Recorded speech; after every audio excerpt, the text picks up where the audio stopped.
There were many times when I was a youth, especially 16, 17, where I did not want to live anymore. I thought about suicide a lot more than I even want to admit. It was really hard. I felt completely empty, and I knew I had family around me. I knew I had my sister, but it didn't matter.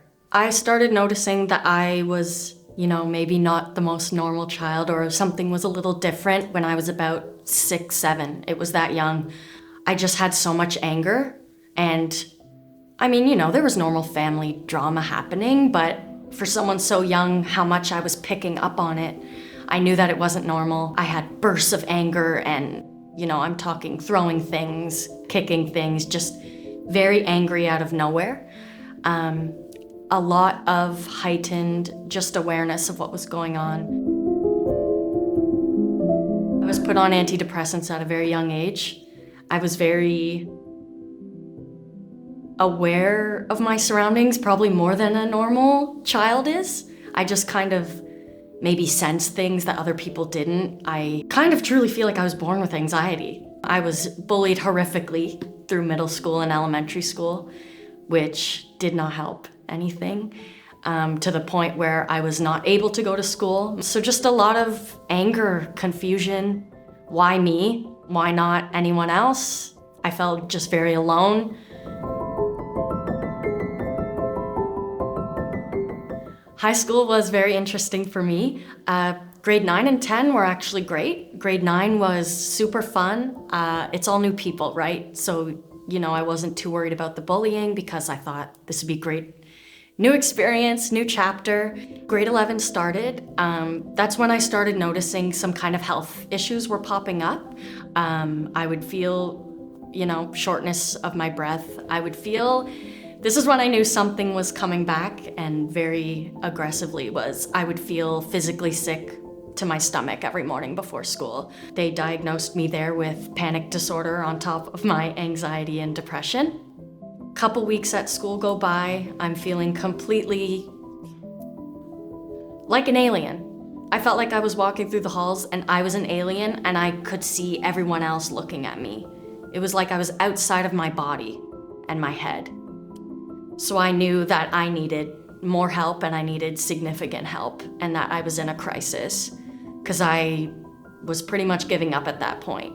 And I was more lost and scared and sick than I had ever been. Honestly, couldn't get out of bed. I felt this darkness and cloud that can only be described as just blackness. I felt like there was absolutely no reason that I should keep going. So it was like a battle of two of my minds just clashing. And I physically couldn't move. I couldn't do anything. I was laying around in bed, and I didn't want to live anymore for a lot of that year and a lot of that time, because nothing felt meaningful. Nothing felt, right. It all just felt empty.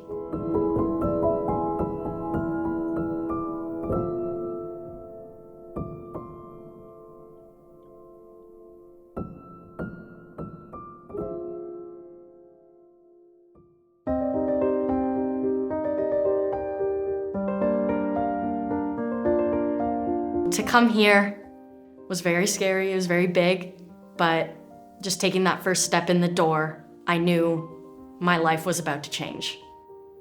I was introduced to a new type of therapy that I've never tried before, which is CBT therapy, cognitive behavioral therapy. Working with CBT and actually training my brain to not think of the worst case scenario, that form of therapy really helped with my anxiety. Just slowly, feeling a little bit of hope. It was that I saw a glimmer. I saw a little bit of, I'm not stuck anymore. This isn't the end. I still, of course, take my medication and speak to therapists and use the tools and do my, breathing and all of that, but I feel this sense of confidence I never had before. I feel like I'm finally where I needed to be. I wanna be the best version of Julia for my entire family, which was something that was hard for a long time.